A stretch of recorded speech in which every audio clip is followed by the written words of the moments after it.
കേരളത്തിന്റെ നവോത്ഥാന ചരിത്രത്തിൽ മഹത്തായ പാരമ്പര്യമുള്ള ഒരു പ്രസ്ഥാനത്തെ അതിന്റെ ആദർശങ്ങളെ കുഴിച്ചുമൂടിക്കൊണ്ട് വർഗീയതയുടെയും വിദ്വേഷത്തിന്റെയും വക്താവായി വെള്ളാപ്പള്ളി നടേശൻ മാറിയിരിക്കുകയാണ്. അദ്ദേഹത്തിന് ലഭിച്ച പത്മഭൂഷൺ പുരസ്കാരം പിൻവലിക്കണമെന്ന് SNDP സംരക്ഷണ സമിതിയുടെ ആവശ്യം കേവലം ഒരു പരാതിയല്ല, മറിച്ച് ഈ നാടിന്റെ മതേതര മനസാക്ഷിയുടെ ഉറച്ച ശബ്ദമാണ്. 124 തട്ടിപ്പ് കേസുകളിൽ പ്രതിയായ വെള്ളാപ്പള്ളി പത്മ പുരസ്കാരങ്ങളെ അവഹേളിച്ചുകൊണ്ട് സംസാരിച്ചിരുന്നു.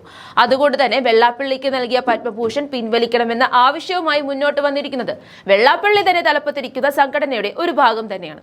വെള്ളാപ്പള്ളിയുടെ പുരസ്കാരങ്ങൾ പിൻവലിക്കണമെന്ന് കാണിച്ച് രാഷ്ട്രപതിക്കും പ്രധാനമന്ത്രിക്കും പരാതി നൽകിയിട്ടുണ്ടെന്നും പുരസ്കാരം പിൻവലിച്ചില്ലെങ്കിൽ പ്രതിഷേധം ശക്തമാക്കുമെന്നും കോടതിയെ സമീപിക്കുമെന്നും സംരക്ഷണ സമിതി അംഗങ്ങൾ കൊച്ചിയിലെ വാർത്താ സമ്മേളനത്തിൽ അറിയിച്ചു. ആരാണ് വെള്ളാപ്പള്ളിയെ പുരസ്കാരത്തിന് ശുപാർശ ചെയ്തതെന്നും വെള്ളാപ്പള്ളിക്ക് പുരസ്കാരം നൽകിയതിലെ സന്ദേശമെന്തെന്നും SNDP സംരക്ഷണ സമിതി അംഗങ്ങൾ ചോദിച്ചു. അവാർഡിന് വേണ്ടി പണം കൊടുത്തുകൊണ്ട് രാജ്യത്തെ അപമാനിച്ചു, എനിക്ക് തന്നാൽ വാങ്ങില്ലെന്ന് പറഞ്ഞയാളാണ് വെള്ളാപ്പള്ളി. പത്മ അവാർഡിനെയും അതുവഴി രാജ്യത്തെയും അപമാനിച്ചതിന് അറസ്റ്റ് ചെയ്ത് ജയിലിൽ അടയ്ക്കുന്നതിന് പകരം അതേ അവാർഡ് നൽകി ആദരിച്ചിരിക്കുകയാണെന്നും വെള്ളാപ്പള്ളി രാജ്യത്തെയും പുരസ്കാരത്തെയും അപമാനിച്ചുവെന്നും അംഗങ്ങൾ കുറ്റപ്പെടുത്തി. അതേസമയം പത്മഭൂഷൺ അവാർഡ് കിട്ടിയത് സമുദായത്തിനാണെന്നായിരുന്നു വെള്ളാപ്പള്ളി നടേശന്റെ പ്രതികരണം. മലപ്പുറത്തെക്കുറിച്ചും മുസ്ലിം വിഭാഗത്തെക്കുറിച്ചും പരാമർശങ്ങൾ നടത്തിയ ഒരാൾക്ക് എങ്ങനെയാണ് രാജ്യത്തെ പരമോന്നത ബഹുമതികളിൽ ഒന്ന് അലങ്കരിക്കാൻ സാധിക്കുന്നത്?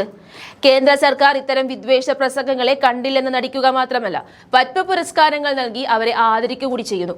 വിഭജനത്തിന്റെ രാഷ്ട്രീയത്തിന് വെള്ളാപ്പള്ളിയെ പോലെയുള്ളവരെ കേന്ദ്രം കരുവാക്കുകയാണ്. ഇതിനെതിരെ ശക്തമായ പ്രതിഷേധം ഉയർന്നേ മതിയാകൂ. ഏറ്റവും ദൗർഭാഗ്യകരമായ കാര്യം വർഗീയതയ്ക്കെതിരെ പോരാടുന്നു എന്ന് അവകാശപ്പെടുന്ന CPMന്റെ നിലപാടാണ്.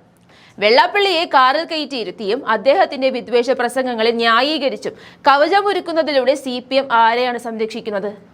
വോട്ട് ബാങ്ക് രാഷ്ട്രീയത്തിനു വേണ്ടി വർഗീയതയ്ക്ക് കുടപിടിക്കുന്ന ഈ നിലപാട് കേരളത്തിന് അപമാനമാണ്. ഗുരുദേവ ദർശനങ്ങൾ കാറ്റിൽ പറത്തി അധികാരത്തിനും ആനുകൂല്യങ്ങൾക്കും വേണ്ടി വർഗീയ വിഷം ചീറ്റുന്ന വെള്ളാപ്പള്ളി നടേശന്റെ പത്മഭൂഷൺ പിൻവലിക്കാൻ രാഷ്ട്രപതി തയ്യാറാകണം.